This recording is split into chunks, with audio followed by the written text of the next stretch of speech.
जय राधा माधव कुंज बिहारी गोपीजन वल्लभ गिरिवरधारी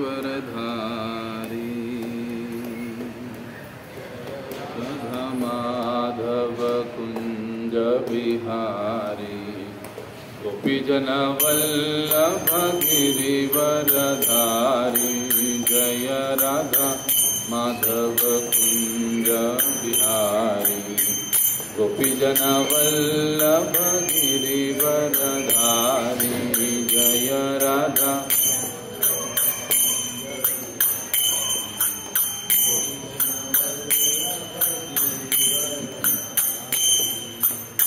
यशोदानंदन व्रज जन रंजन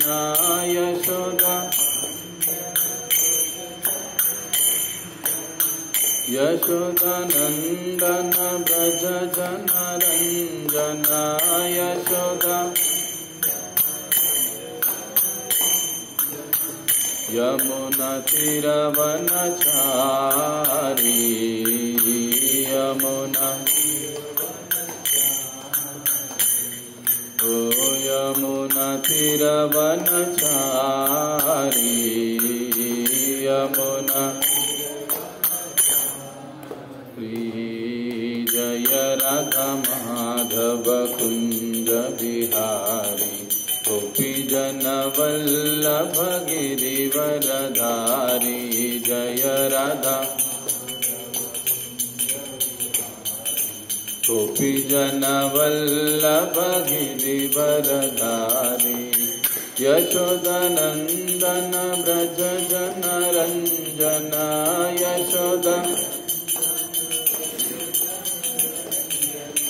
यशोदानंदन व्रज जन रंजन यशोदानंदन व्रज जन रंजन यमुना तीरवनचारी यमुना तीरवन। बोलो श्री श्री राधा कृष्ण चंद्र भगवान की जय। श्री श्री सीताराम लक्ष्मण भक्त हनुमान की जय। जगत गुरु श्रील प्रभुपाद की जय। ओम नमो भगवते वासुदेवाय।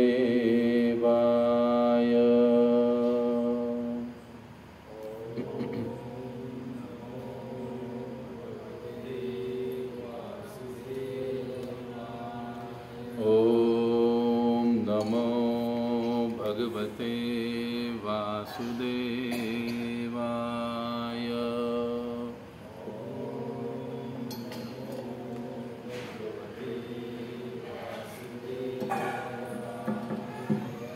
ओम नमो भगवते वासुदेवाय।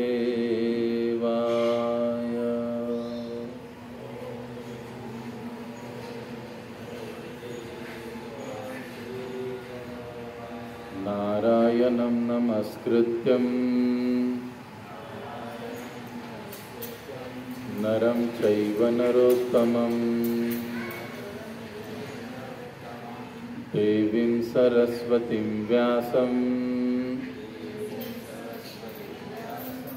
ततो जयमुदीरये। नष्टप्रायेषु अभद्रेषु नित्यं भागवत सेवया भगवती उत्तम श्लोके भक्तिर्भवति नैष्ठिकी। कृष्णाय वासुदेवाय देवकी नंदनाय च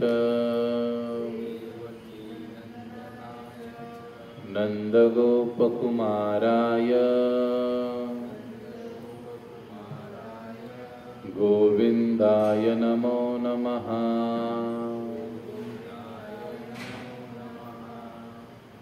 नमः ओं विष्णुपादाय कृष्णप्रेष्ठाय भूतले श्रीमते भक्तिवेदांत स्वामिन् इति नामिने नमस्ते सारस्वते देवे गौरवाणी प्रचारिणे निर्विशेष शून्यवादी पाश्चात्य देशतारिणे जय श्री कृष्ण चैतन्य प्रभो नित्यानंद श्री अद्वैत गदाधर श्रीवास आदि श्री गौर भक्त वृंद। हरे कृष्णा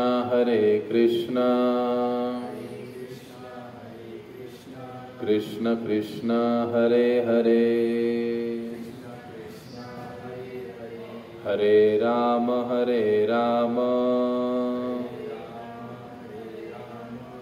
राम राम हरे हरे।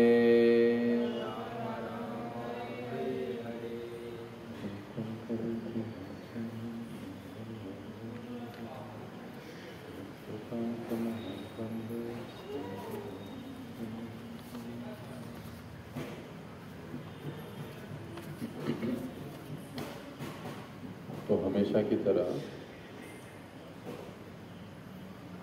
हम वराह पुराण से एक श्लोक गाएंगे। सभी को पीछे दोहराना है, जो कि गीता का और एक विशेषता या महात्म्य हमको बताता है। गीतार्थ श्रवणासक्तो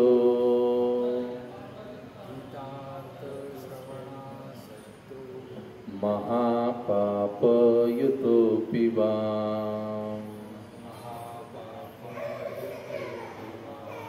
गीतार्थ श्रवणासक्तो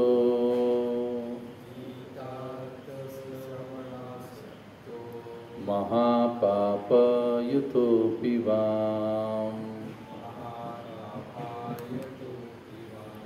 वैकुंठं समवाप्नोति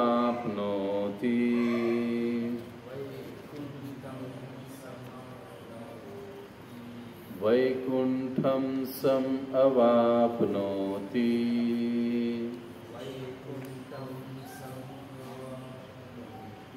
अवाप्नोति वैकुंठं समवाप्नोति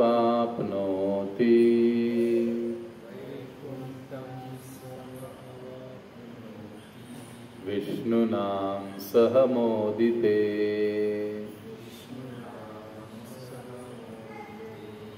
गीतार्थ श्रवणासक्तो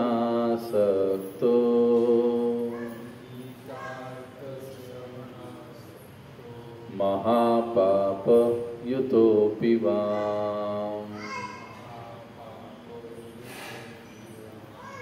वैकुंठं समवाप्नोति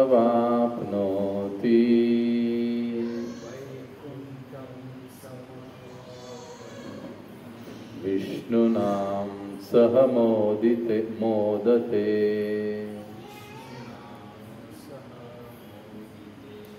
गीतार्थ श्रवणासक्तो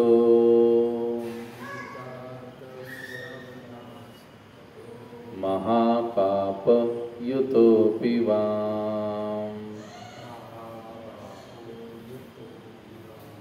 वैकुंठं समवाप्नोति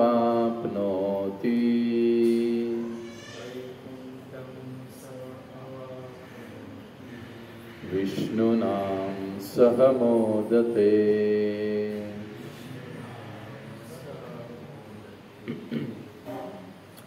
गीतार्थ श्रवणासक्तो अर्थात जो भगवद गीता को सुनने में, श्रवण मतलब सुनना, जो भगवद गीता को सुनने में आसक्त है या जिसको भगवद गीता सुनने में रुचि है, महापाप युतोपि वा, वो भले ही महापापी क्यों न हो, लेकिन अगर वो भगवद गीता को सुनने की इच्छा करता है या सुनता है या सुनने की तीव्रता दिखाता है, तो ऐसा व्यक्ति महापापी क्यों न हो, वैकुंठम सम अवापनोति, वो भगवान के धाम वैकुंठ जाने का अधिकारी है। एक, विष्णु नाम सह मोदते, वो भगवान के साथ रहने का अधिकारी है। सह मोदते मतलब साथ रहना। तो जो व्यक्ति भले ही वो कितना भी महापापी क्यों न हो, लेकिन अगर वो भगवद गीता को सुनने में रुचि रखता है, भगवद गीता को सुनता है, भगवद गीता सुनने में आसक्त है, तो ऐसा व्यक्ति वैकुंठ का अधिकारी है। दूसरी चीज, ऐसा व्यक्ति भगवान श्री विष्णु या नारायण के साथ रहने का अधिकारी है। इसका सबसे बड़ा उदाहरण क्या है?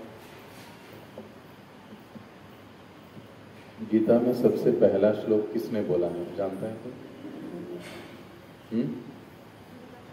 धृतराष्ट्र ने बोला। धृतराष्ट्र कैसा था? पुण्यवान था कि पापी था? पूरा जीवन उसका कैसे गया धृतराष्ट्र का? छल कपट करने में, पांडवों को तकलीफ देने में, उनको मारने में, और जो राज्य उसका नहीं था उसको अपने पास बनाए रखने में, उसका पूरा जीवन इसी में चला गया। लेकिन क्या हमने कभी सोचा है कि क्यों ऐसे व्यक्ति के द्वारा भगवद गीता का आरंभ होता है? अर्जुन के द्वारा या कृष्ण के द्वारा क्यों नहीं हुआ पहला श्लोक? गीता का पहला ही श्लोक धृतराष्ट्र ने बोला है, क्योंकि उसको भगवान जो ये ज्ञान अर्जुन को देने वाले हैं वो सुनने में रुचि थी। और यही कारण है कि अंतिमतः धृतराष्ट्र को भी मुक्ति मिल जाती है। इसलिए वराह पुराण में ये कहा गया है कि जो व्यक्ति गीता को सुनने में आसक्त है, वो भले कितना भी बड़ा पापी क्यों न हो, वो वैकुंठ का अधिकारी है, वो भगवान के साथ रहने का अधिकारी है। तो आज के इस चौथे सत्र में आप सभी भक्तों का हार्दिक स्वागत है।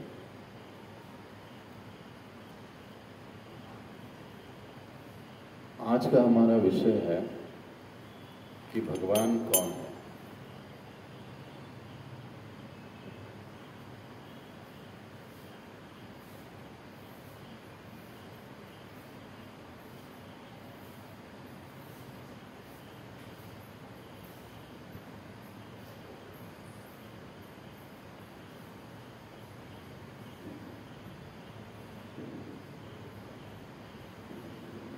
आज का जो हमारा विषय है वो विषय है कि भगवान कौन है।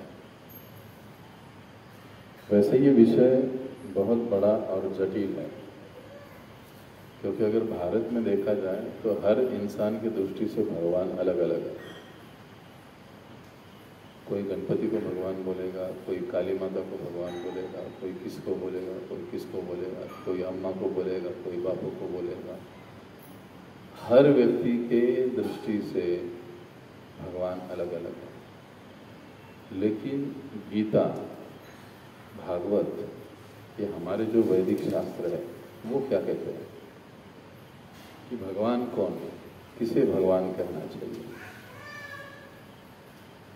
इसके बारे में वेद शास्त्रों में, गीता में काफी स्पष्ट रूप से बताया गया है, और हमको वही बात माननी भी चाहिए और समझनी भी चाहिए।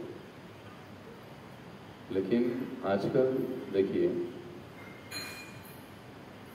भगवान कौन है इसके पहले एक प्रश्न आता है, भगवान है भी क्या। पहले ये प्रश्न नहीं था, लेकिन आजकल क्योंकि हम सभी ज़्यादा पढ़े लिखे हुए हैं, तो आजकल ये प्रश्न है कि भगवान है भी क्या? है तो दिखाई क्यों नहीं देते?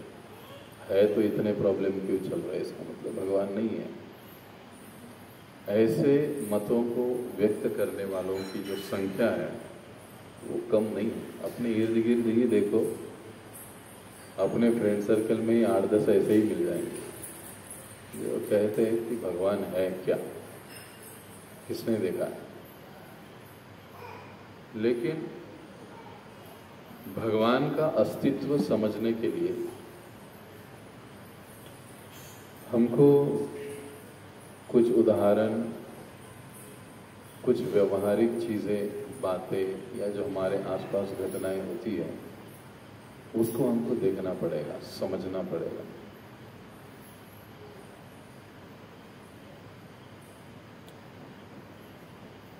यदि हम भगवान कौन है ये समझ गए,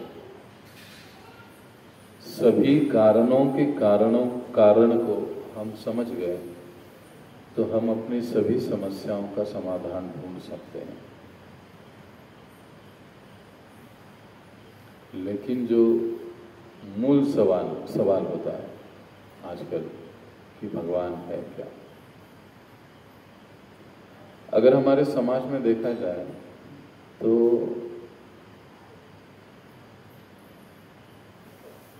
99% लोग वैसे देखा जाए तो नास्तिक ही है। और जितने लोग भगवान को मानते हैं, कोई डर के कारण मानता है, कोई सामाजिक बंधन के कारण मानता है, कोई फैमिली बोधरेशन या बैकग्राउंड के कारण भगवान को मानता है। देखो, अरे देवाचं नाही केलं तर देव कोपेल आपल्यावर, म्हणून मग काहीतरी करायचं, इसके लिए लोग मानते हैं। लेकिन भगवान की स्पष्ट समझ कितने लोगों को है?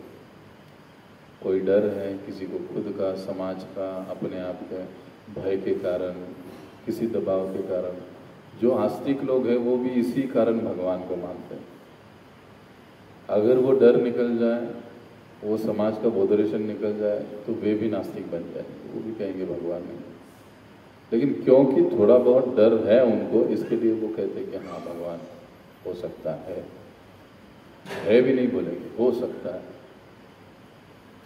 हो सकता है, इधर भी नहीं उधर भी नहीं। 99% लोग, क्षमा करें, लगभग 60-70% लोग तो उसमें ऐसे ही होते हैं कि वो इधर भी नहीं होते, उधर भी नहीं होते। भक्तों के साथ जाएंगे तो बोलेंगे भगवान की जय, नास्तिकों के साथ जाएंगे तो बोलेंगे हद, भगवान किधर होता है क्या?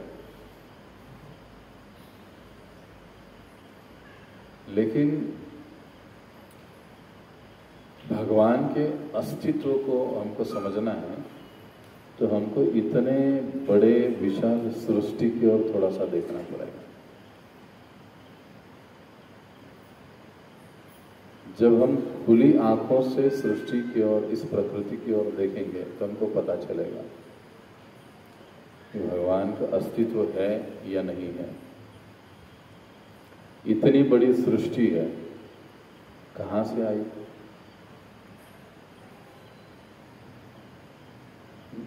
बिग बैंग थ्योरी, फिर वही बात, दो ग्रहों की आपस में टक्कर हो गई, उसमें से कई टुकड़े टुकड़े हो गए, उसमें से एक टुकड़ा काफ़ी ठंडा ठंडा ठंडा ठंडा होता गया, फिर उसके ऊपर पानी उत्पन्न हुआ और पानी से सारे जीव बन गए, जीव सृष्टि तैयार हो गई, ऐसे सृष्टि बन गई।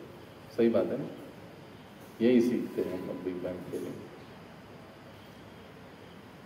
लेकिन एक कॉमन सेंस की बात सुनिए, आप सोचिए, दो चीजें आपस में, दो कुर्सियां धड़काई है, देखते उससे तीसरा कुर्सी बनता है क्या? तो लॉजिक क्या है इसके पीछे? दो ग्रहों की टक्कर हो गई और उससे सृष्टि बन गई, एक हमारा पृथ्वी लोक बन गया, ये सारा ब्रह्मांड बन गया, ये सारी सृष्टि बन गई, ऐसे जो लोग कहते हैं। प्रैक्टिकली अपने जीवन में हम कभी ये नहीं देखते हैं कि दो चीजें आपस में अगर टकरा गई तो उससे कोई तीसरी नई चीज बन गई, और वो भी इतनी सुंदर। दो लोग आपस में टकराते हैं तो प्रेम उत्पन्न होता है, विनाश उत्पन्न होता है। दो चीजें आपस में टकराती है तो कोई तो एक टूट जाता है। ये इस जगत का स्वरूप है। लेकिन हम समझ क्या रहे हैं कि नहीं, दो ग्रहों की आपस में टक्कर हो गई, हजारों लाखों करोड़ों साल पहले ये घटना घटी है, और बाद में आहिस्ता आहिस्ता करके जो टुकड़े ठंडे ठंडे ठंडे ठंडे होते गए, फिर उससे वहां पर जल उत्पन्न हुआ और फिर सृष्टि बनी, इतनी बनी। अब चलिए और एक उदाहरण हम लोग देखते हैं। हम समुद्र की सैर कर रहे हैं, मान लीजिए अब हम बैठे यहां पर हैं, लेकिन सोचिए हम समुद्र के तट पर घूम रहे हैं। घूमते घूमते हमको एक घड़ी पड़ी हुई दिखाई दी। जैसे ही वो घड़ी हम देखते हैं रास्ते पे पड़ी हुई, तो सबसे पहला प्रश्न हमारे मन में क्या आता है?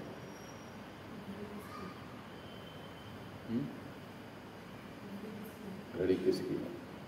और कोई प्रश्न आता है? हाँ, और कुछ तो उठाना आसान होगा नहीं तो क्या उठाएंगे ओके। और कोई प्रश्न आता है?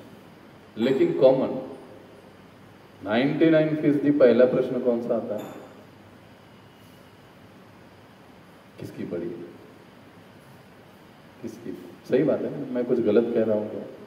पहला प्रश्न, कोई भी चीज रास्ते में गिरी हुई दिखती है, हाँ अच्छा हुआ मुझे याद आ गया, एक दिन 2 दिन पहले गेट पर किसी का कोई चाबी, पता नहीं अपने में से किसी का खोया था कि एक चाबी यहाँ पर पड़ी हुई है टेबल पर, उस काउंटर पर, किसी का गाड़ी का चाबी है शायद से, वहां पर मिला था। किसकी है पता नहीं। कोई भी चीज पड़ी हुई मिलती है, हमारे मन में पहला प्रश्न आता है कि चीज किसकी है। क्यों?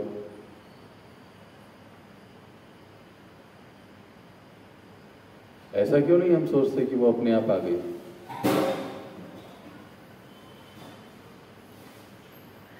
पहला प्रश्न मन में आता है कि ये किसकी है। इतनी बड़ी सृष्टि को, प्रकृति को हम देखते और कहते हैं ये अपने आप प्रकट हो गई, आ गई, बस 2 लोगों की टक्कर हो गई, उसमें से आ गई। ये प्रकृति किसकी है? ये सृष्टि किसकी है? किसने इसको डिजाइन किया है? सूर्य समय पर उगता है, समय पर चला जाता है, बारिश समय पर आता है, समय पर जाता है, धूप समय पर आती है, समय पर जाती है, सारी चीजें बराबर सही रूप से चल रही है। व्यवस्था है, इसका मतलब व्यवस्था करने वाला व्यवस्थापक है। मैनेजर, मैनेज, सारी चीजें मैनेज है, मतलब मैनेज करने वाला कोई मैनेजर है। बगैर मैनेजर के चीजें मैनेज अपने आप होगी। अपने आप मेरा होमवर्क हो गया, करने वाला है ना कोई तो, जब हम करेंगे तब होगा। तो ये सारी चीजें, ये सारी बातें हमको एक निर्माता की ओर निर्देश देती हैं कि इतनी बड़ी सृष्टि को बनाने वाला कोई ना कोई तो होगा ना। आइंस्टाइन की स्टोरी पता है? आइंस्टाइन ने एक बार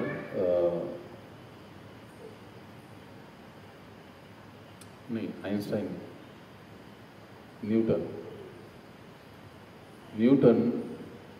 न्यूटन ने एक बार अपने सृष्टि के चक्र का, सारे ग्रहमालाओं का एक बहुत बड़ा प्रेजेंटेशन बनाया, चित्र बनाया। बाकायदा वो पृथ्वी घूम रही है, सूर्य चल रहा है, चंद्रमा दिखाई दिया, सारी चीजें उसने बनाई और बनाकर अपने प्रयोगशाला में रख दिया। तो उस न्यूटन के मित्र उस समय सारे नास्तिक मित्र थे और वो यही कह रहे थे, क्योंकि उस समय बिग बैंग थियरी का बहुत बोलबाला था। वो यही कह रहे थे कि भाई ये सृष्टि जो है वो अपने आप प्रकट हुई, आई, अपने आप ही आई। इसको बनाने वाला कोई नहीं है। अगर होता तो दिखाई देता। हम लोग एरोप्लेन से इतने दूर दूर ऊपर ऊपर ऊपर चले गए, लेकिन हमको तो कोई दिखाई नहीं दिया। इसका मतलब ये अपने आप ऐसी ही आई है, इसको किसी ने बनाया नहीं। बाय चांस एक वर्ड है इस बिग बैंग थियरी में, बाय चांस एक वर्ड आता है, मतलब असंच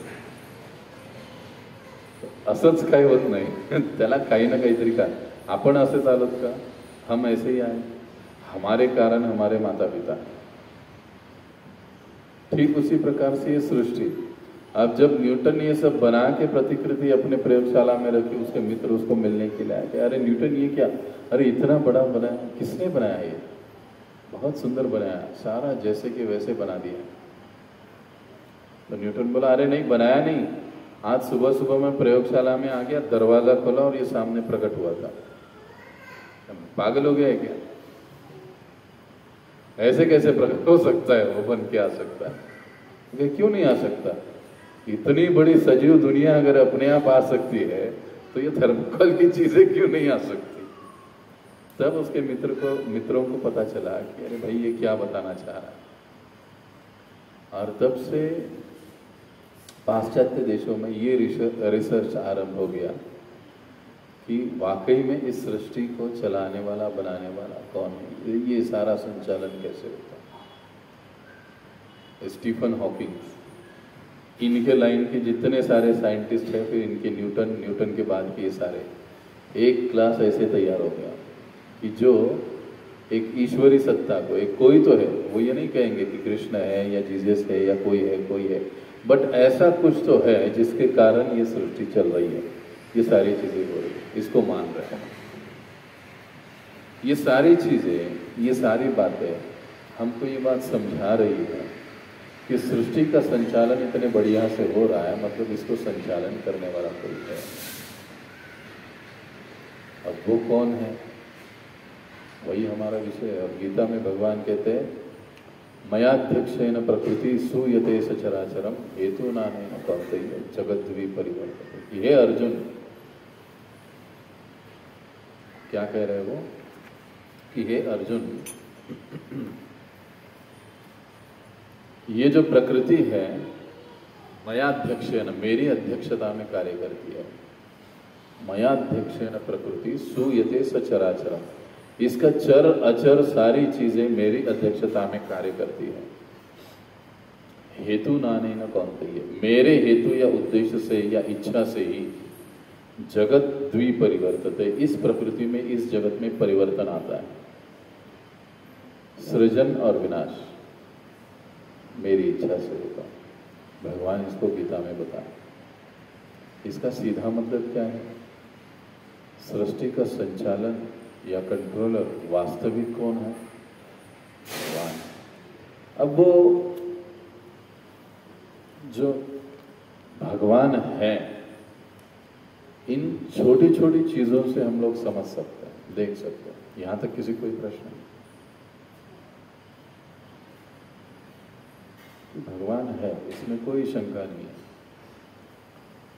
लेकिन अब भगवान कौन, इस विषय पर आने से पहले भगवान इस शब्द के बारे में कई सारी गलत धारणाएं भी हमारे मन में होती है, समाज में होती है, दुनिया में होती है। कोई कहेगा गॉड इज लाइट, भगवान केवल प्रकाश है, धारणा है ना भगवान के बारे में। कोई कहेगा गॉड इज लव,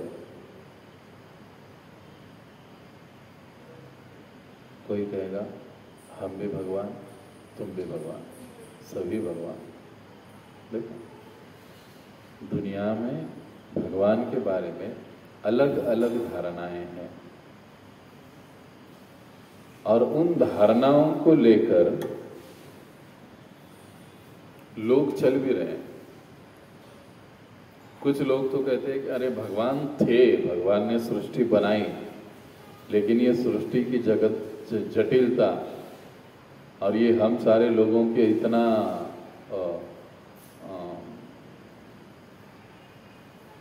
मराठीत चांगला शब्द है, उपद्व्याप।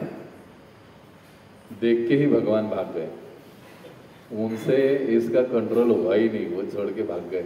ऐसे भी कहने वाले लोग और संप्रदाय इस जगत में, दुनिया में, भारत में है। भगवान के बारे में कई सारी गलत धारणा है। अब रशिया को लीजिए, रशिया कम्युनिज्म, जो भगवान, वो जो धर्म को क्या कहते हैं, अफूची गोली। धर्म यानी एक अफू का गोली है, जो भी खाता है वो नशे में झूमता है। इसलिए धर्म को रशिया में नहीं माना जाता था। सही बात है। कार्ल मार्क्स इसका सबसे बड़ा प्रणेता था कि भगवान है नहीं, भगवान मर गए। रशिया में एक बहुत बड़ा तत्वज्ञानी हुआ जिसका नाम था नेट्जे। उसका प्रसिद्ध वाक्य था, भगवान मर चुके हैं, अगर जिंदा होते तो दिखाई देते, सामने आते, जो भी प्रॉब्लम्स चल रही है उसको सॉल्व करते। लेकिन वो सीना ठोक के बोलता कि भगवान मर चुके हैं। और जिनको मेरी बात पर विश्वास नहीं है उन लोगों को चाहिए कि मेरे सामने भगवान लेकर आए, तो कोई आता ही नहीं था उसके सामने। कई सालों तक उसका ये प्रचार चला और लोगों ने ये मान भी लिया कि हाँ भगवान मर चुके। समय बीतता गया, समय बीतता गया। कुछ समय के बाद नेट्जे मर गया। एक भक्त ने, मतलब उसका ये स्टाइल था नेट्जे का, वो अक्सर भी कोई उसको ऑटोग्राफ मांगता ना तो वो कहता था गॉड इज डेड नेट्जे, और फिर साइन करता था। ये उसका स्टाइल था। रशियन हिस्ट्री में आज भी देखिए उसका साइन और उसका सेंटेंस अभी भी अवेलेबल है। तो हमेशा ऐसे करता था। एक दिन वो मर गया। फिर एक भक्त को क्या सोची पता नहीं, उसने कहा, उसने लिखा नेट्जे इज डेड गॉड। नेट्जे मर गया है भगवान। और आज हम देखते हैं कि सबसे ज्यादा इस्कॉन के मंदिर रशिया में, सबसे ज्यादा भगवान श्री कृष्ण के फॉलोअर रशिया में। ये फैक्ट है, सच्चाई है, इसमें कोई मतलब ये हवा हवाई बातें नहीं है।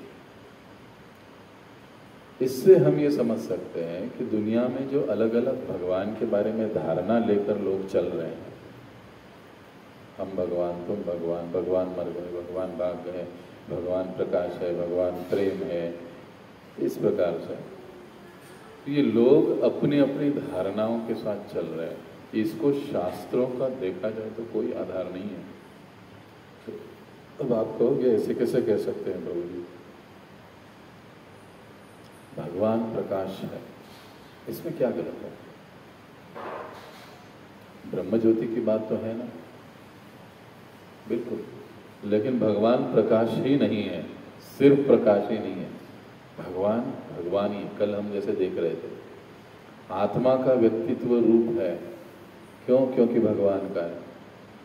भगवान को रूप नहीं होता तो आत्मा को रूप कैसे आता, और आत्मा को रूप नहीं होता तो शरीर आकारबद्ध रीति से कैसे बढ़ता। कल हमने ये सब समझा। आज हम उसी के आगे आ रहे हैं कि भगवान केवल प्रकाश या लाइट नहीं है। जैसे सूर्य, जब हमको प्रकाश दिखाई देता है तो हम कहते हैं कि सूर्य है, सूर्य उदित हुआ। लेकिन उस प्रकाश का कोई आकार है क्या?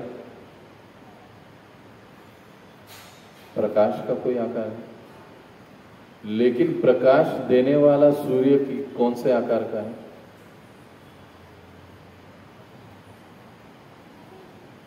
ट्यूबलाइट से प्रकाश आ रहा है, उस प्रकाश को कोई आकार है? ट्यूबलाइट का अपना एक आकार है, गोल हो सकता है, लंबा हो सकता है, और कुछ अलग अलग आकार हो सकते हैं उसको। लेकिन प्रकाश जहां से उत्सृत होता है उस स्थान का अपना एक व्यक्तित्व है, उस वस्तु का अपना एक व्यक्तित्व है। ठीक उसी प्रकार से भगवान गीता में कहते हैं ब्रह्मणो ही प्रतिष्ठा। हे अर्जुन, ये जो प्रकाश है ये ब्रह्म ज्योति है, मेरे ही अंग की कांति है। लेकिन कई बार लोग इसको गलत तरीके से लेते हैं कि भगवान केवल लाइफ है। अब ये भगवान की गलत धारणाएं हैं। यहां तक किसी को कोई प्रश्न है? अच्छा, अब एक बताओ, आपको इसमें से कौन सी धारणा अच्छी लगती है? एक, गॉड इज लाइफ। दूसरा, गॉड इज लव।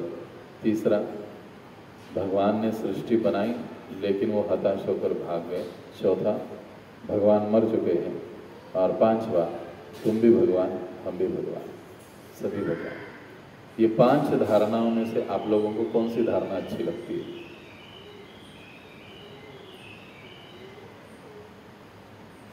ये आपको सही लगती है, ये भी कह सकते हैं। पांचवा, हम भी भगवान, तुम भी भगवान, सही बात। अच्छी बात है। अब इस जवाब को हम याद रखते हैं और याद रखकर आगे चलते हैं।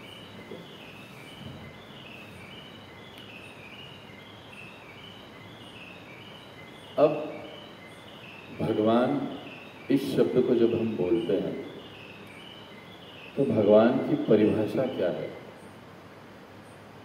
सोना खरीदना है हमको, लेकिन हमको सोने की पहचान होना तो जरूरी है ना। 24 कैरेट, 22 कैरेट जो कुछ भी है वो क्या है एग्जैक्टली, कैसे होता है, कैसे दिखता है, उसका मार्क क्या है, ये पता होगा तो हम लोग फंसेंगे नहीं, सही सोना लेकर आए। लेकिन अगर सोने की जानकारी ही हमको नहीं होगी तो फिर हम सोना लेने में फंस सकते हैं। जब हम भगवान को समझने की कोशिश कर रहे हैं, भगवान की अलग अलग धारणाओं में से एक धारणा को हम चुनने की कोशिश कर रहे हैं, तो सबसे पहले हमको भगवान क्या है, किसे भगवान कहा जाता है, ये समझना जरूरी है कि उसकी परिभाषा क्या है। डेफिनेशन ऑफ गॉड, भगवान की परिभाषा क्या है।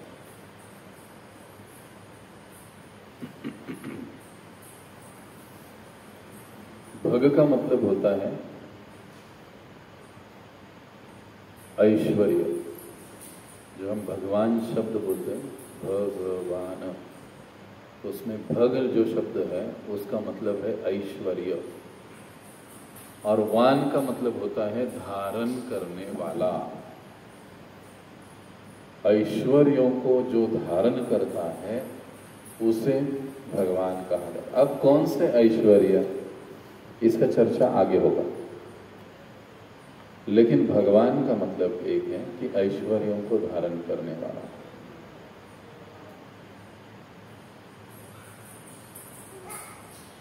अब बहुत सारे ऐश्वर्य हैं, लेकिन अब हम भगवान किसे कह सकेंगे? एक ही व्याख्या हुई कि जो समस्त प्रकार के ऐश्वर्यों को धारण करता है वो है भगवान। दूसरा, जो समस्त सृष्टि का रचनाकार है वो भगवान। जो समस्त सृष्टि का पालन करता है वो भगवान। जो समस्त सृष्टि का संहार कर सकता है या करता है वो भगवान। अब मैं भगवान हूं, मैं क्या कह रहा हूं? मैं भगवान हूं। तो क्या मैं एक सृष्टि बना सकता हूं?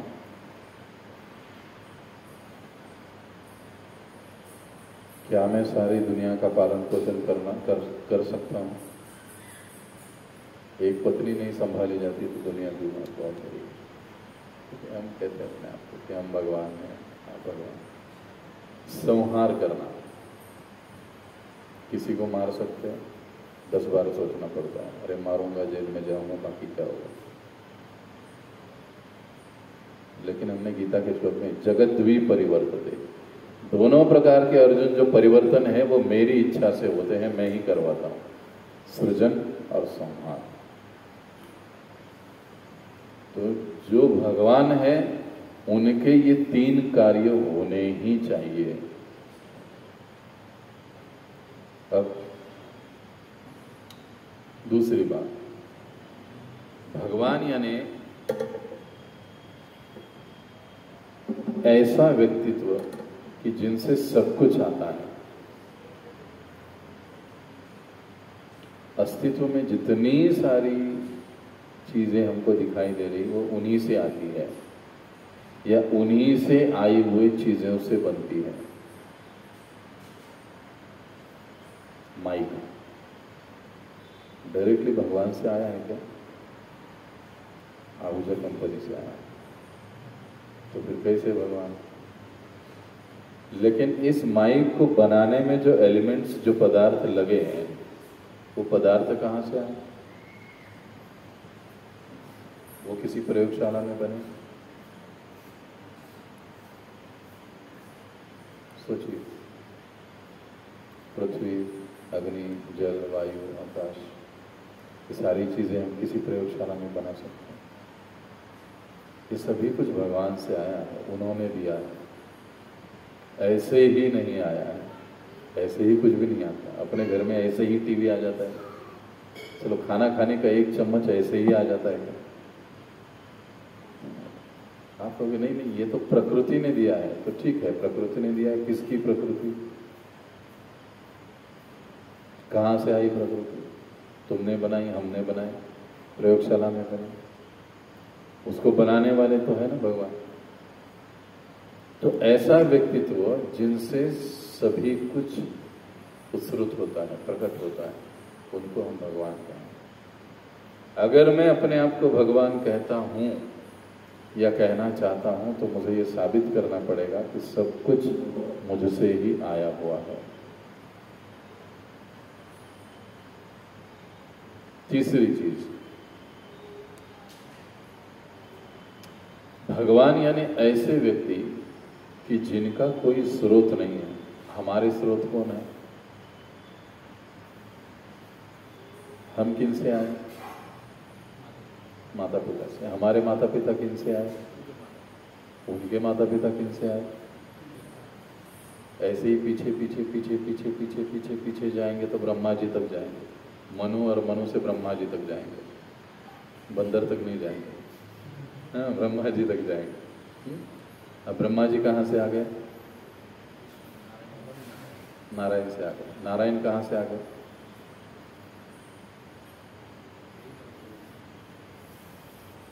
उनका कोई स्वरूप नहीं है। गीता में भगवान कहते हैं, अहम सर्वस्य प्रभो मत्तः सर्वम प्रवर्तते।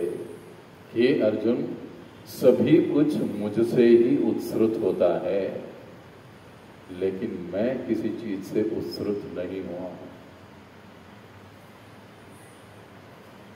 यानी भगवान यानी ऐसा व्यक्तित्व जिनका कोई स्रोत ही नहीं है। इस जगत में, इस ब्रह्मांड में हर व्यक्ति, हर वस्तु का स्रोत होता है। कहीं ना कहीं से तो वो उत्पन्न हुआ है, लेकिन भगवान का नहीं है। अब आप कहोगे ऐसे क्यों? ऐसे क्यों? क्योंकि वे भगवान है। अगर उनका भी कोई स्रोत होता तो फिर वो भगवान कैसे होते? समझ रहे हैं? जिनका स्रोत है वो तो परिपूर्ण नहीं हो सकता, यानी पूर्ण तो नहीं हो सकता उसके पास। तो ऐसा व्यक्तित्व जिनका कोई स्रोत नहीं। भगवान यानी ऐसा कारण। अभी ये वेदों में अलग अलग श्लोक हैं, हम लोग उस श्लोक को नहीं ले रहे, सिर्फ उसके श्लोकों के मतलब को देख रहे हैं कि भगवान किसे कहते हैं। अब भगवान यानी ऐसा व्यक्तित्व कि जो सभी कारणों के कारण है। सभी कारणों के कारण जो भी घटनाएं घटित होती है उसके कारण अंतिमतः भगवान है। प्रकृति के माध्यम से, कर्मों के माध्यम से अपने अपने भगवान ही सारी चीजों को प्रदान करते हैं। भगवान यानी ऐसा व्यक्तित्व कि उनकी सेवा करने से हमारे सारे दुख और कष्ट दूर हो जाते हैं। उसको भगवान कहते हैं। अगर मैं अपने आप को भगवान कहता हूं तो क्या मैं सभी के दुख कष्ट दूर कर सकता हूं? मैं खुद ही दुखी हूँ, मैं खुद ही कष्टी हूँ, मैं खुद ही बीमार हूँ, तो मैं दूसरों के दुखों को क्या दूर करूँगा? यानी जब हम कहते हैं कि कोई भगवान है या इसे मुझे भगवान मानना है, तो ये सारी चीज़ों को देखना होगा, परखना होगा। ये सारी चीज़ें जिस स्थान पर है, जिस व्यक्ति में है, हम उसे कह सकते हैं कि वो भगवान है, अन्यथा नहीं। अब इसमें से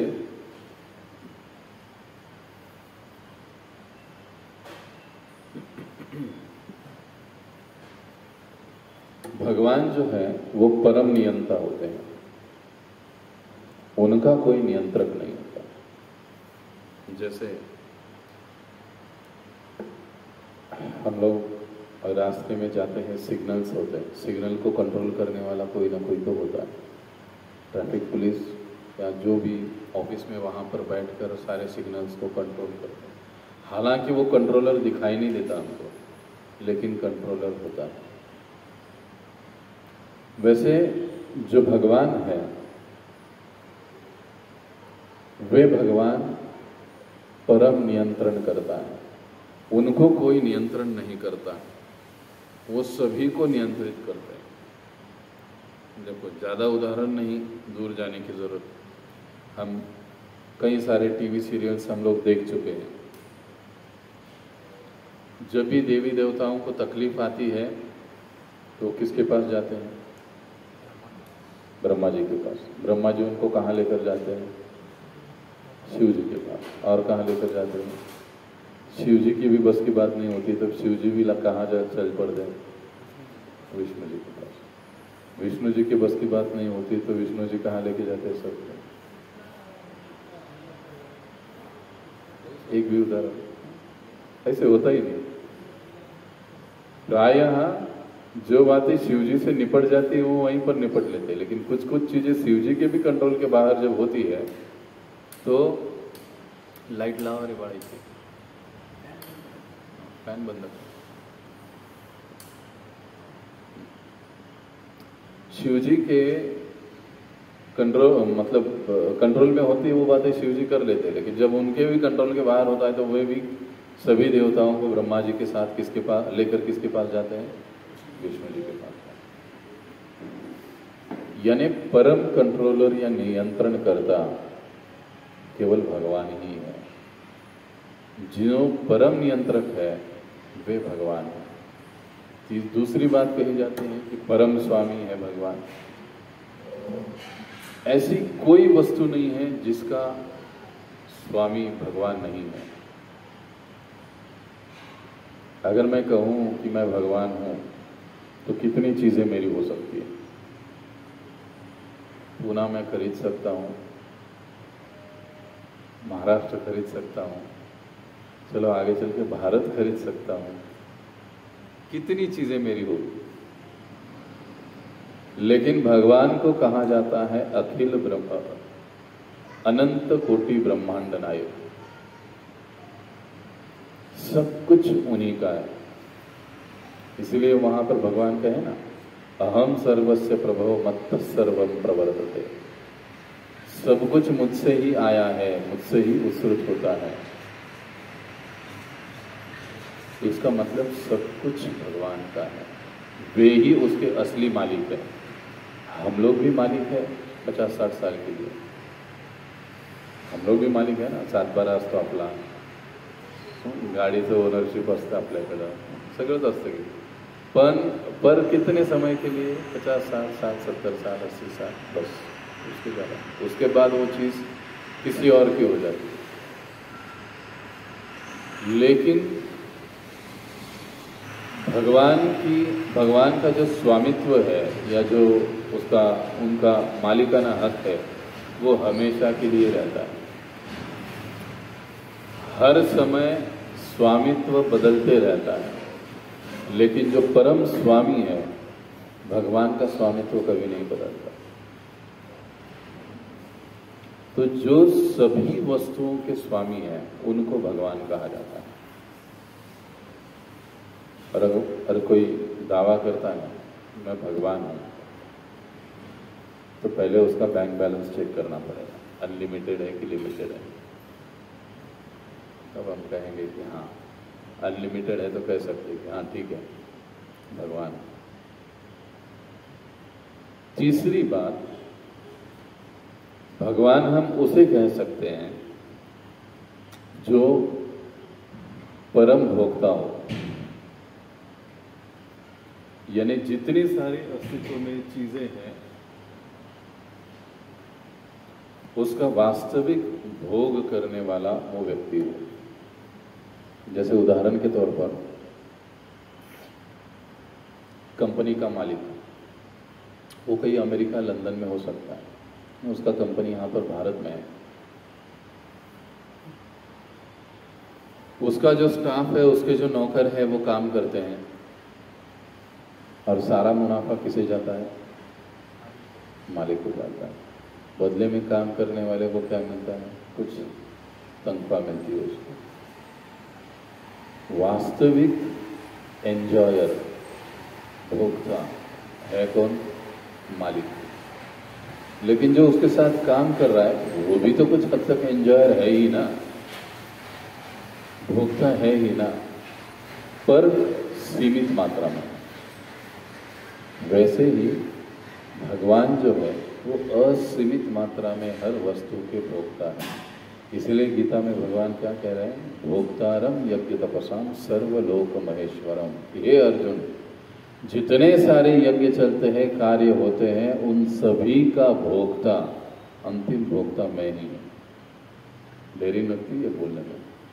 अगर कोई डेयरिंगफुली कहता है कि मैं भगवान हूं, तो हमको ये सब देखना चाहिए कि क्या है, कि क्या वास्तविकता में वो भोगता है, क्या नहीं।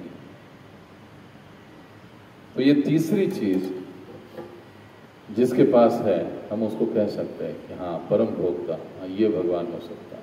तो जब हम किसी को भगवान के रूप में स्वीकार रहे हैं, तो इन सारी चीजों को हमें देखना पड़ेगा, उसके बारे में हमको सोचना पड़ेगा, ये सारे निकषों को हमें समझना पड़ेगा। यहां तक कोई प्रश्न है किसी को? विषय समझ में आ गया? अभी तक हमने क्या चर्चाएं की? अब आप बताइए, सबसे पहला टॉपिक क्या था हमारा? भगवान कौन है? हाँ, उसमें हमने सब टॉपिक क्या देखा? उसके पहला प्रश्न क्या होता है आज का? भगवान है क्या?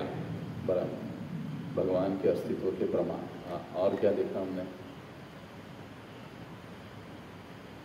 भगवान जिसे कहते हैं दो शब्दों से बना है। भग मतलब ऐश्वर्य, भगवान मतलब धारण करने वाले। बहुत बढ़िया।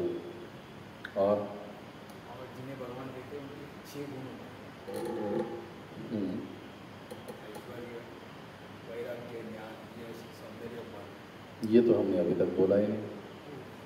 अच्छा, स्लाइड में था, वो आपने देख लिया। ओके ठीक है। ये हमको अभी देखना है आगे चलकर, अभी उस टॉपिक पर हम लोग पहुंचे नहीं। और भगवान के बारे में गलत धारणाएं कौन कौन सी है?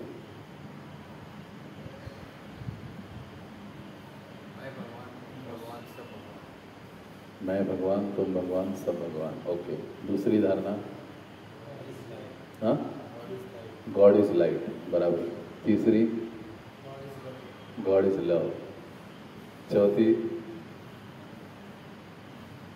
चौथी क्या था? चले गए, हताश होकर भाग गए, उनसे मेंटेन ही हुआ नहीं ये सब। और पांचवा? भगवान मर गए। तो ऐसे कई गलत धारणाओं के साथ लोग चलते हैं, और ये धारणाएं कैसी है? गलत है भगवान के बारे में। अच्छा, और हमने क्या देखा?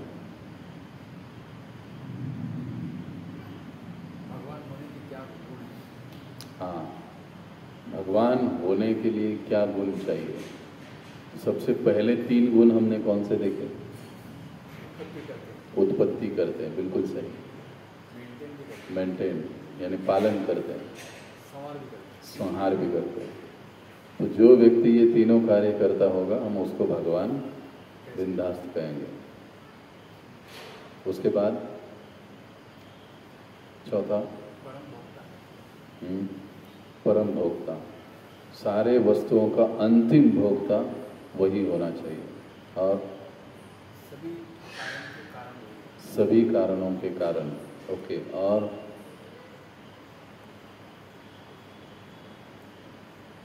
सभी चीज़ों के मालिक वही। ओके। स्वामी, परम स्वामी।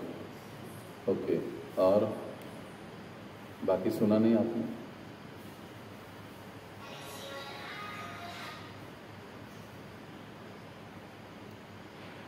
और एक रह गया।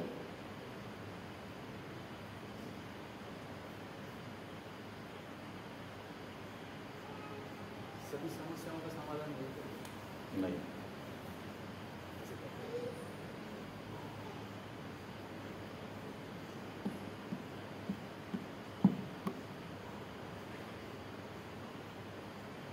स्रोत वही है। सभी के स्रोत वही होने चाहिए, लेकिन मैंने किया ऐसे। दैट मीन्स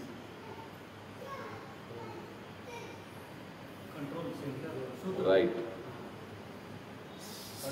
परम कंट्रोलर या परम नियंता, परम नियंत्रक, ये गुण उसमें होना चाहिए, तब हम उसे भगवान कह सकते हैं।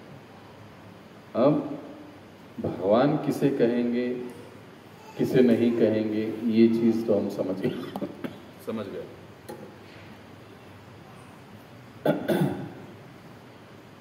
लेकिन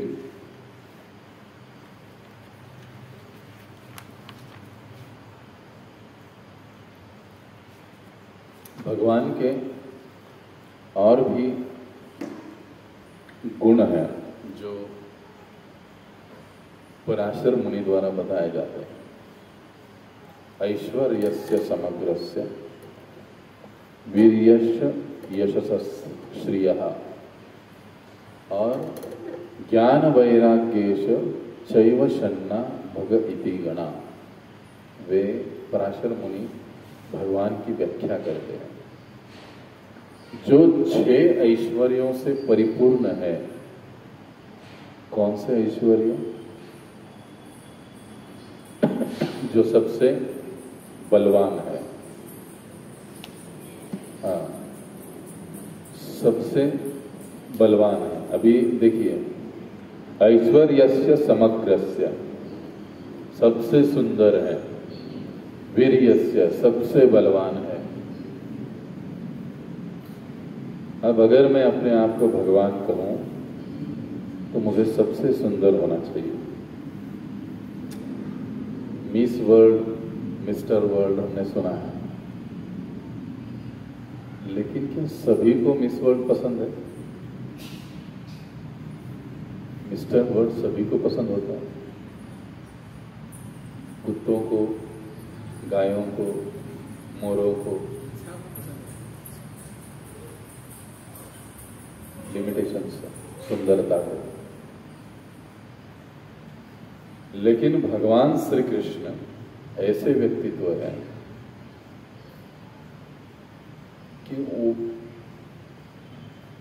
उनकी सुंदरता से सभी मोहित हो जाते हैं। उनसे अधिक सुंदर कोई है ही नहीं। कामदेव से सब मोहित होते हैं, लेकिन भगवान की सुंदरता देखकर कामदेव मोहित हो जाते हैं। मोहिनी की, भगवान विष्णु जब मोहिनी रूप लेकर आते हैं तो वैरागी शिव जी भी पागल हो जाते हैं उनके पीछे। सुंदरता में भगवान से बढ़कर कोई नहीं है, भगवान कृष्ण से बढ़कर कोई नहीं। ये सारे 6 के 6 गुण हमें भगवान श्री कृष्ण में पूरी मात्रा में दिखाई देते। इसीलिए मैंने अभी कृष्ण शब्द का उपयोग किया, इससे पहले मैंने कृष्ण शब्द का उपयोग नहीं किया। अब यदि कोई शिव जी को भगवान कहना चाहता है, यदि कोई गणपति को भगवान कहना चाहता है, यदि कोई ब्रह्मा जी को भगवान कहना चाहता है, यदि कोई दुर्गा देवी को भगवान कहना चाहता है, तो उनको इन 6 क्राइटेरिया पे कसना होगा। अगर ये 6 के 6 गुण या ऐश्वर्य उनमें है तो हम उनको भगवान कह सकते हैं कि हाँ ये भगवान, नहीं तो वे भगवान नहीं है।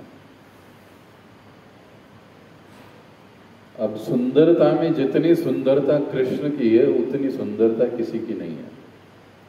अच्छा, कृष्ण की सुंदरता, हम लोग भी सुंदर होते हैं, लेकिन एक समय के बाद हमारी सुंदरता ढलती है, लेकिन भगवान की सुंदरता कभी ढलती नहीं है। ऐसे क्यों प्रभु जी, तुम्हें पाई लगा बुद्धिवादी।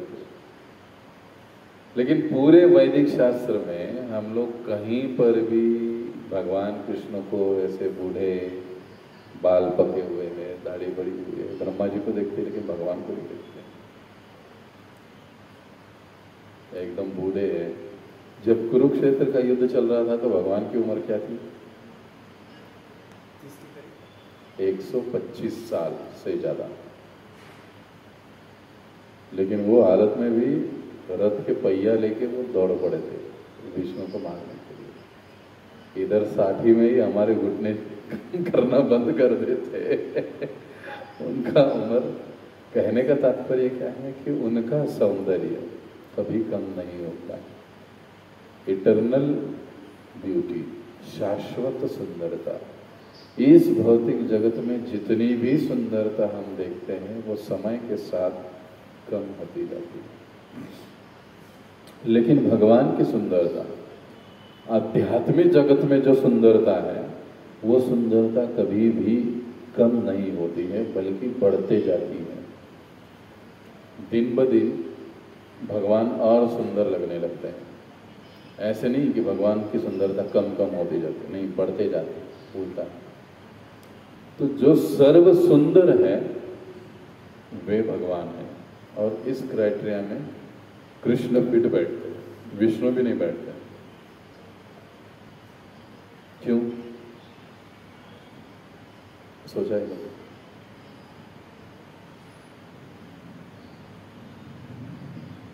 सोचा है? 4 हाथों वाला आदमी, सोचकर ही कैसे लगता है? उनकी सुंदरता पसंद नहीं आती। ये भागवत में एक कथा आती है, जब भगवान विष्णु रूप में गोपियों के सामने जाते हैं तो गोपियां उनको हगाल देती, लिटरली वहां से निकाल देती है। हमको हमारे कृष्ण ही चाहिए। उनकी जो सुंदरता है वो आपके पास नहीं है। भले ही आप इस जगत के पालक हो, हमको कोई उससे लेना देना, लेकिन सुंदरता में सबसे बढ़िया बोलो श्री राधा कृष्ण चंद्र भगवान की जय। जगत गुरु श्रील प्रभुपाद की जय। अब ऐश्वर्य यानी धनी, सबसे धनवान जो है, अधिक धनवान कृष्ण है। अनंत कोटि ब्रह्मांड नायक, जिसके नाम पर सारे ब्रह्मांड है, उससे बड़ा धनी और कौन हो सकता है?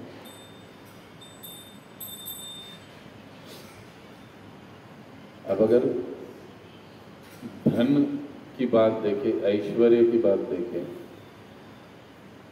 तो कोई देवी देवता कृष्ण के सामने ठहरता नहीं।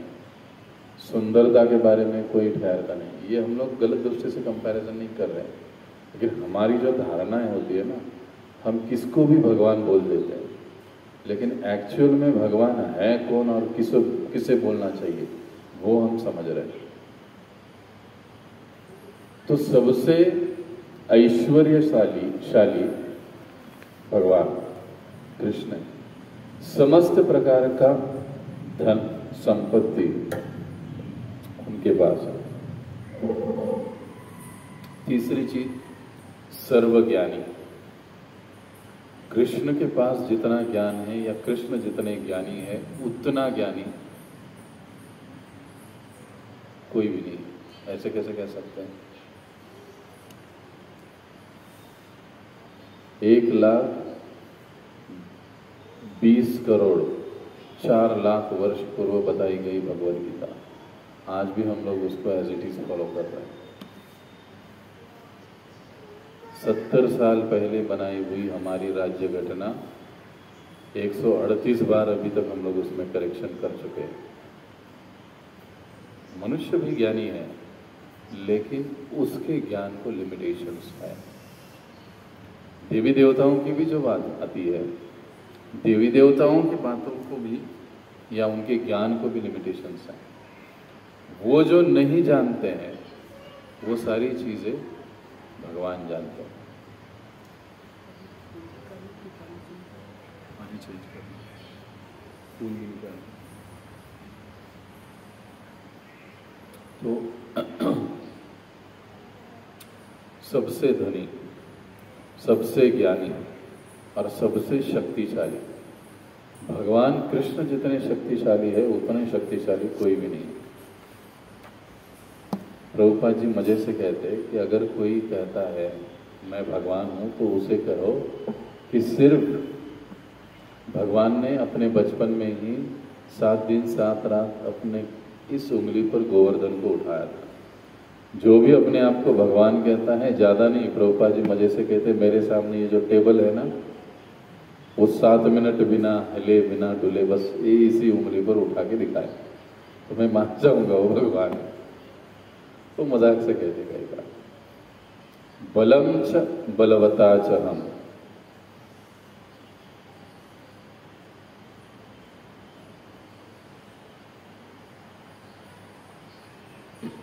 तो भगवान के जितना बलवान कोई नहीं, यश भगवान के जितना यशस्वी कोई नहीं है। तीनों लोकों में भगवान के यश को हम कंटिन्यूसली गाते रहते हैं। हम गाते हैं, देवता गाते हैं, सभी लोग गाते हैं। दूसरी बात, भगवान जो भी काम करते हैं उससे उनका यश बढ़ता है। भगवान माखन चोरी भी करते हैं तो हम लोग माखन चोर की जय बोलते हैं। हम किसी डेयरी में जाके माखन चोरे तो हमारा कोई जयकार करेगा। ये भगवान की विशेषता है कि उनका हर कार्य, उनका हर कर्म उनकी यश को बढ़ाता है। इसीलिए सबसे यशस्वी या यश वाला व्यक्तित्व भगवान कृष्ण। और अंतिम वैराग्य। अब आप कहोगे ये तो बहुत हो गया, कृष्ण और वैराग्य कैसे हो सकता है? इम्पॉसिबल। कितनों को लगता है कि कृष्ण वैरागी हो ही नहीं सकते?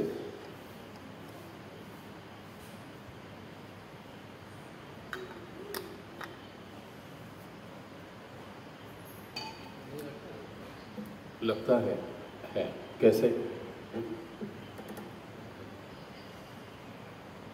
नहीं, अभी हम कृष्ण के मंदिर में बैठे इसके लिए मतलब एकदम फ्रैंकली जवाब दो कि वैराग्य का और कृष्ण का संबंध ही नहीं हो सकता।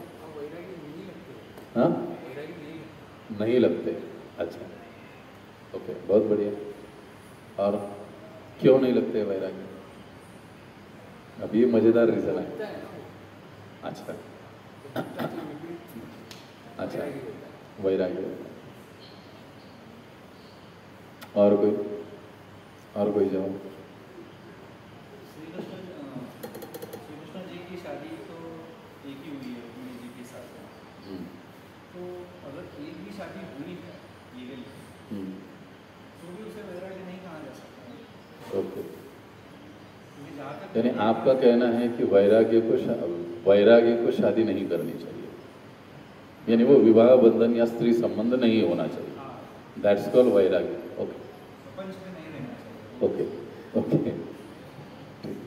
शिव जी को कहा जाता है। हाँ, महादेव को कहा जा सकता है शिव जी को कहा जाता है। वैराग्य मतलब अभी हम बोलते हैं बातों में कि शिव जी के ऊपर एक मंजिल भी सोना नहीं है, बट फिर भी वो देव उनके देव वहाँ देव। हाँ, बाकी सब भगवान सोना बनते हैं। अच्छा, तो वैराग्य जो है हाँ, सब चीज़ों से अलिप्त रहता है। हालांकि शिव जी ने भी शादी की है, 2 बच्चे। ओके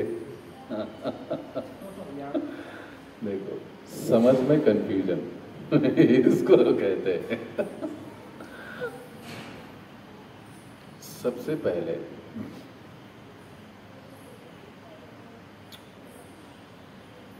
पराशर मुनि के अनुसार और भागवत के अनुसार सबसे बड़े वैरागी अगर कोई है तो वो कृष्ण ही है। ऐसा क्यों? अब ये समझना जरूरी है।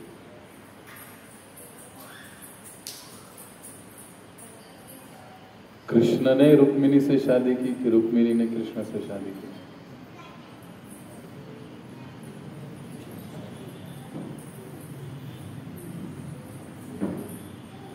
गोपियां कृष्ण के साथ रास रचाना चाहती थी कि कृष्ण गोपियों के साथ रास रचाना चाहते थे?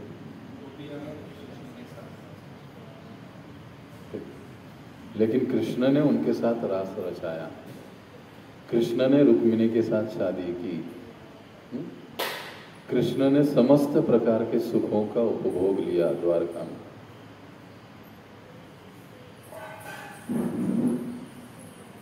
लेकिन जब वृंदावन छोड़कर मथुरा जाने की बारी आ गई तो कृष्ण रोए, कई वर्णन मिलता है। उतनी ही आसानी से वो सब कुछ छोड़कर अपने कर्तव्य के लिए कंस के यहां निकल पड़े मथुरा। बाद में कभी वृंदावन गए?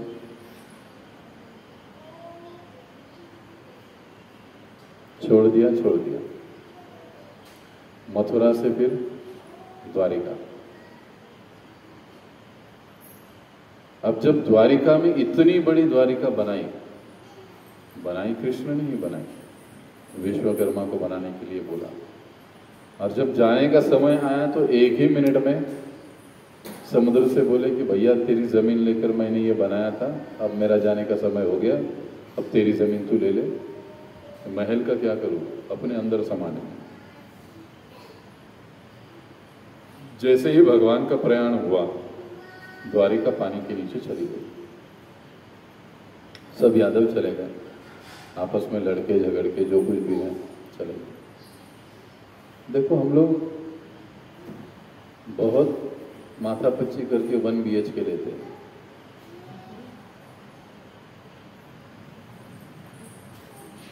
अगर वो छोड़ने की बात आई तो हमारी हालत कैसी होगी?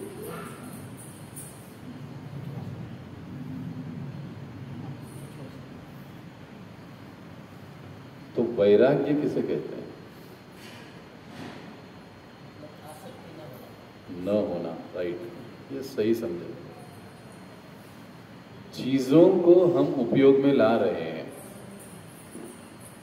मोबाइल है, इसके प्रति आजकल लोगों का बहुत आसक्ति होता है। 50,000, 1 लाख, 2 लाख तक आते हैं, दिल में लगा के सोते हैं उसको। गुम गया तो रोने वाले लोग भी देखे मैंने।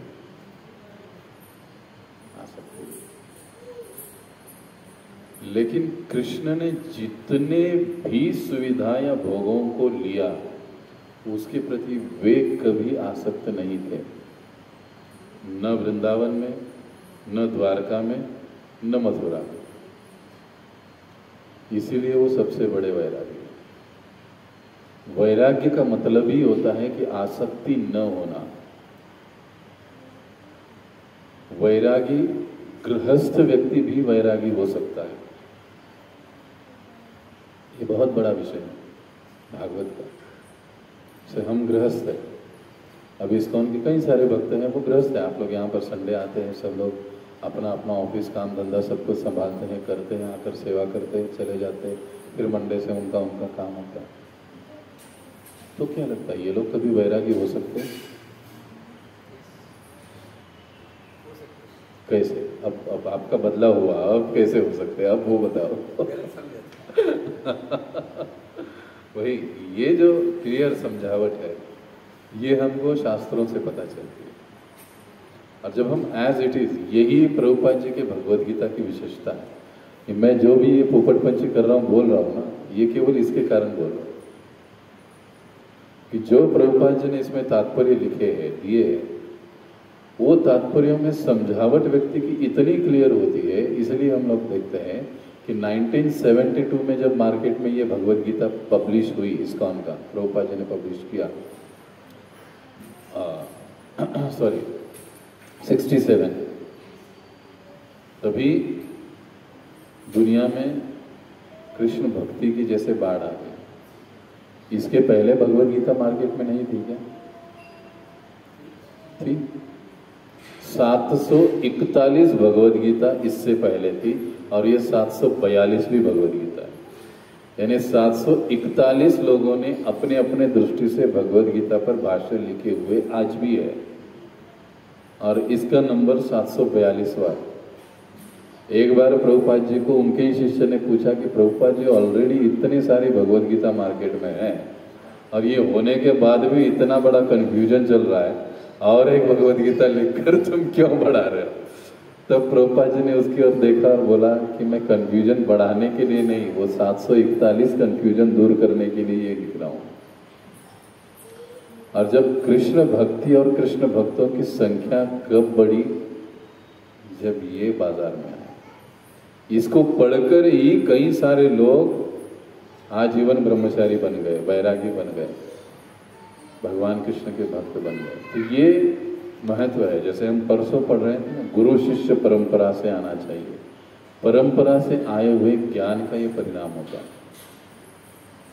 तो अब जैसे वैराग्य, भगवान श्री कृष्ण सबसे बड़े वैरागी हैं, क्योंकि उनको किसी चीज में कोई भी आसक्ति नहीं होती, वो उसमें आसक्त नहीं होते।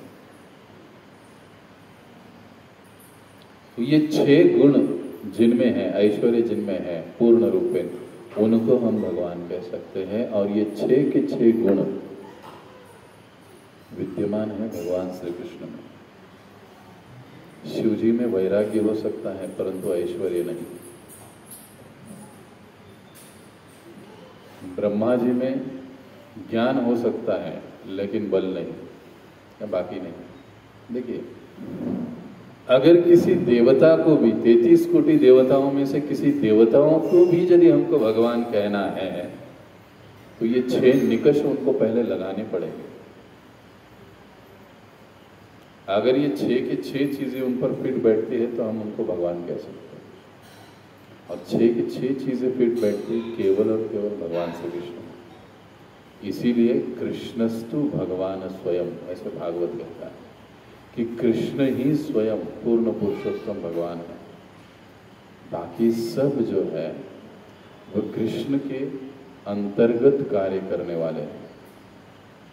वरुण हो, इंद्र हो, ब्रह्मा हो, जितने सारे हम देखते हैं वो भगवान श्री कृष्ण से ही शक्ति प्राप्त करते हैं और उन्हीं से, उन्हीं की आज्ञा से कहिए अपना अपना कार्य करते हैं। तो अब दूसरा जो एक महत्वपूर्ण विषय है, देवी देवता और कृष्ण, ये विषय हम थोड़ा सा कल लेंगे क्योंकि ये विषय थोड़ा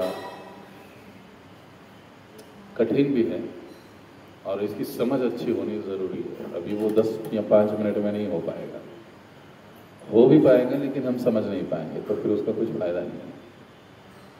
तो भगवान कृष्ण और देवी देवता, इनमें क्या अंतर है? क्यों कृष्ण को ही भगवान कहेंगे, क्यों किसी देवी देवता को भगवान नहीं कह सकते?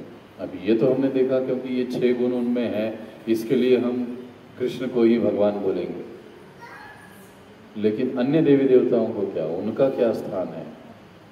उनका पूजन, उनकी आराधना होनी चाहिए, करनी चाहिए, नहीं करनी चाहिए, करनी चाहिए, कैसी करनी चाहिए, ये जो बातें हैं हम लोग कल इसके ऊपर चर्चा करेंगे। अब तक इसमें कोई किसी को प्रश्न है तो आप पूछ सकते हो।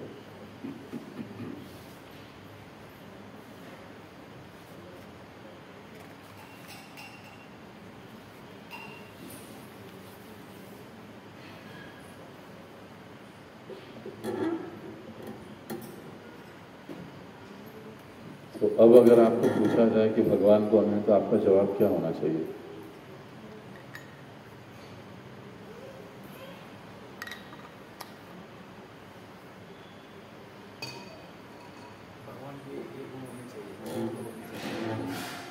तो वो सब गुण किसमें है?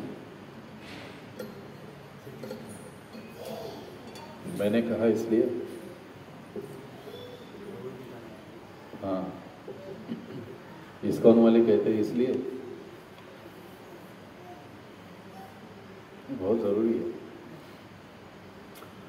अनेक प्रकार की संस्थाएं हैं, अनेक संस्थाएं हैं जो इस जगत में, दुनिया में प्रचार करते हैं। हर संस्था में आप जाओगे तो हर संस्था वाले कहेंगे कि हम लोग ही परम सत्य है, या हमारा जो देवता है वही परम सत्य है। ऐसे में हम लोग समझें कैसे? ये इस्कॉन का समाज में बहुत बड़ा योगदान है कि हम लोग लोगों को शिक्षित कर रहे हैं।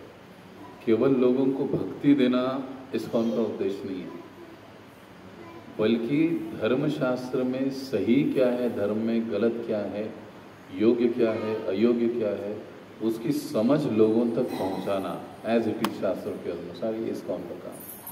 इसलिए हम लोग देखते हैं कि इस्कॉन के भक्त जब एक बार इस्कॉन में आ जाते तो फिर कहीं और नहीं जाते।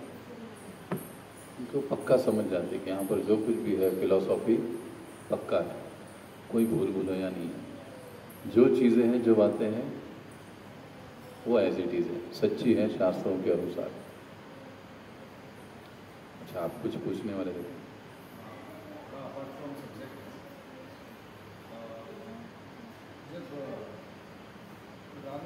राम जी का युग चल रहा था तब उन्होंने भगवान शंकर का धनुष्य तोड़ा था। तो विश्वामित्र जी जब दशरथ जी और राजमहल में आए, उनकी और विश्वामित्र जी की बहस हुई, मतलब इन जनरल एक टॉकिंग हुआ, उन लोगों का बात हुआ। तो विश्वामित्र जी ने शायद धनुष्य बाण निकाला था, तीर लगाया था, बट अभी ये जो तीर है परशुराम, हाँ परशुराम, सॉरी विश्वामित्र आया। तो ये तीर में कहाँ पे शुरू उन्होंने पूछा था, ये तो मैंने आपको मारने के लिए निकाला था। तो राम जी ने उनको बताया कि ये पर्वत पे आप मार दो।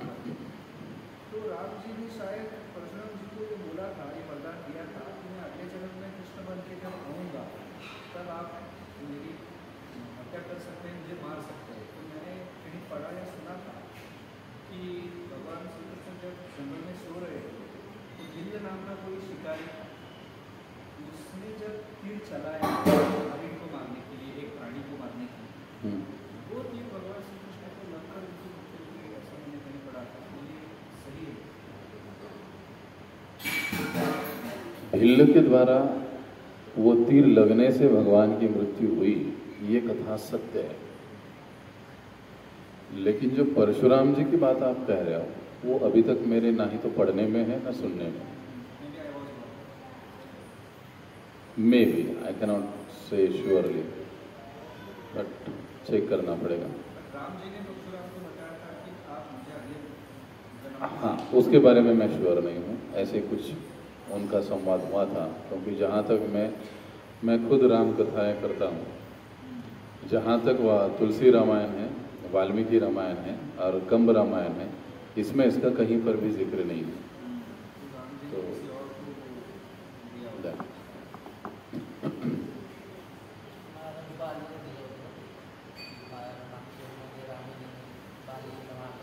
हाँ, सत्संग घेतलं होतं ना, सांगितलं हाँ, प्रभूजी जेव्हा सत्संग घेतलं होतं आपल्याला सांगितलं काय सांगितलं? पहिलंच ते पुनर्जन्मामध्ये हाँ, बालीला, हाँ, बाली हो, बरोबर. म्हणजे एकीकडे आपण असं पण उदाहरण पाहतो की द्वारका सोडून